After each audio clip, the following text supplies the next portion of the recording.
What is the minimum open space requirement for a corner lot? What is the minimum open space requirement for a corner lot? Must be 10% of the lot area. 10% of lot area. That's the open space for a corner lot. Next, minimum size of tread for an entrance or exit step. What is the minimum size or tread for an entrance or exit step? The answer is 0.30 meter. 0.30 meter. Next, what is the maximum slope for an entrance or exit ramp? What is the maximum slope for an entrance or exit ramp? The answer is 1 is to 10. That's the maximum slope. 1 is to 10. Just 10%. Next, the minimum number of steps for an entrance or exit stair. The minimum number of steps for an entrance or exit stair. The answer is 2. 2 steps. Next, what is the standard turn circle of a wheelchair? What is the standard turn circle of a wheelchair? The answer is 1.50 meters. 1.50 meters. What is the office building parking ratio? What is the office building parking ratio? The answer is 1 slot per 100 square meter gross floor area. 1 slot for every 100 square meter gross floor area.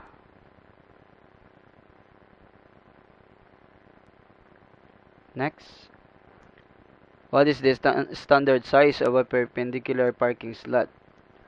What is the standard size of a perpendicular parking slot?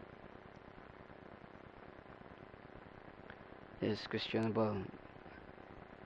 May bagong code.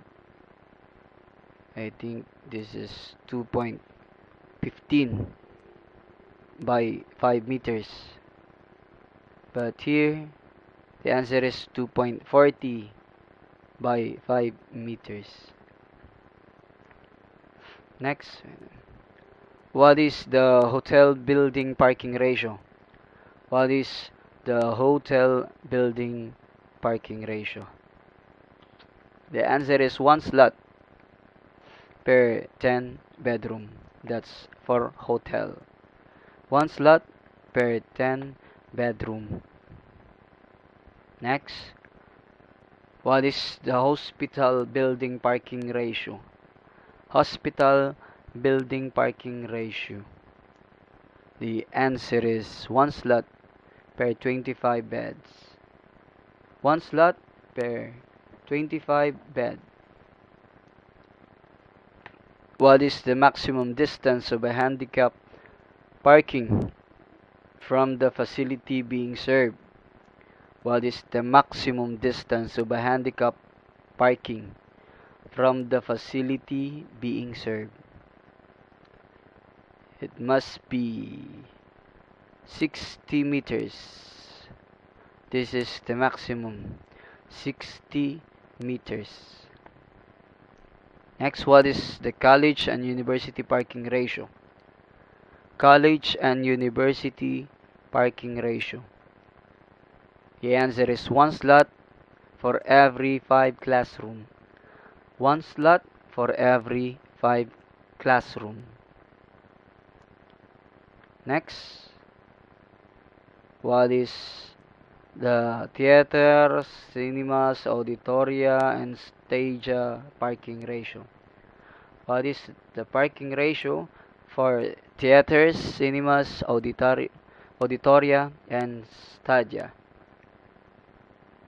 The answer is one slot for every 50 square meters.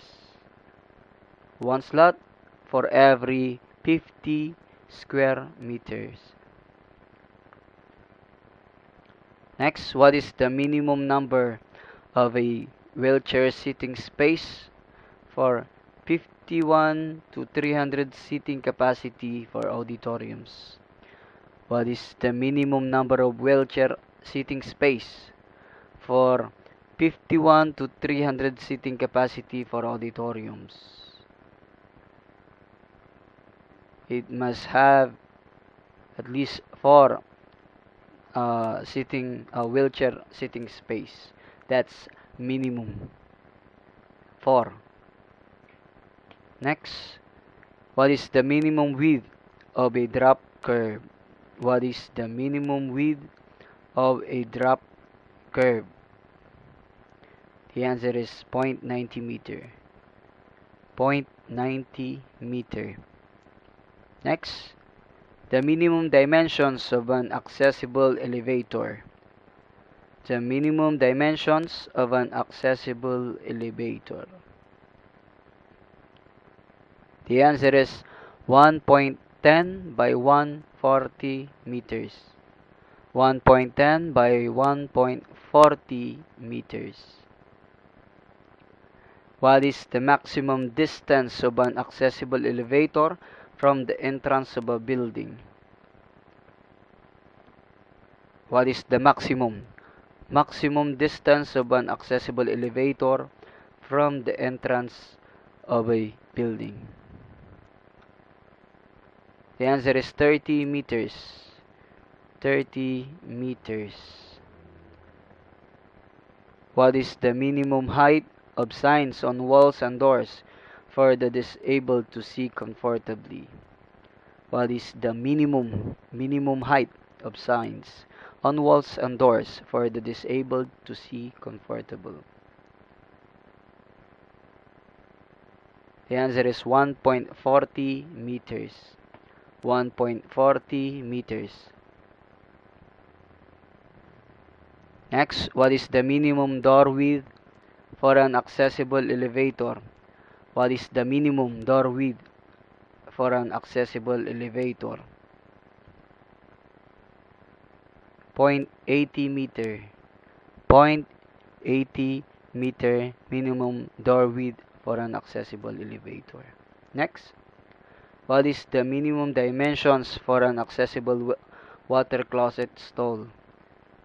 Minimum dimensions for an accessible water closet stall. The answer is 1.70 by 1.80 meters. I repeat, 1.70 by 1.80 meters. That's the minimum dimensions for an accessible water closet stall. What is the maximum height of signs on walls and doors for the disabled to see comfortably? What is the maximum? What is the maximum height of signs on walls and doors for the disabled to see comfortably? Kanina, yung minimum height was 1.40. Now I'm asking for the maximum height. The answer is 1.60 meters. So it must be 1.40 to a maximum of 1.60 meters. What is the minimum width of a parking slot for the disabled? What is the minimum width of a parking slot for the disabled? The answer is 3.70 meters. 3.70 meters. What is the minimum run of a stair for Group A dwellings which is residential? What is the minimum run of a stair for Group A dwellings which is residential? The answer is 0.20 meter. 0.20 meter minimum run of a stair for a Group A dwelling? Next, what is the minimum ceiling height from third floor to succeeding floors with artificial ventilation? Artificial ventilation. What is the minimum ceiling height from third floor to succeeding floors with artificial ventilation? The answer is 2.10 meters. 2.10 meters. What is the minimum area of rooms for human habitation? What is the minimum area of rooms for human habitation? 6 square meters. 6 square meters. Now, what is the less dimension of rooms for human habitation? What is the less dimension of rooms for human habitation? The answer is 2 meters. 2 meters. Next, what is the less dimension of an air duct? What is the less dimension of an air duct? 0.30 meter. 0.30 meter. What is the maximum encroachment into a public sidewalk of a foundation at least 600 millimeter below the grade line? I repeat, what is the maximum encroachment into a public sidewalk of a foundation at least 60 millimeter below the grade line? The answer is 500 millimeter. 500 millimeter. Next, what is the minimum width of an exit door? What is the minimum width of an exit door? The answer is 0.90 meter. 0.90 meter. What is the maximum width reduced by handrails and doors fully open to balconies and corridors? What is the maximum width reduced by handrails and doors fully open to balconies and corridors? The answer is 200 millimeter. 200 millimeter. That's the maximum width reduced by handrails and doors fully open to balconies and corridors.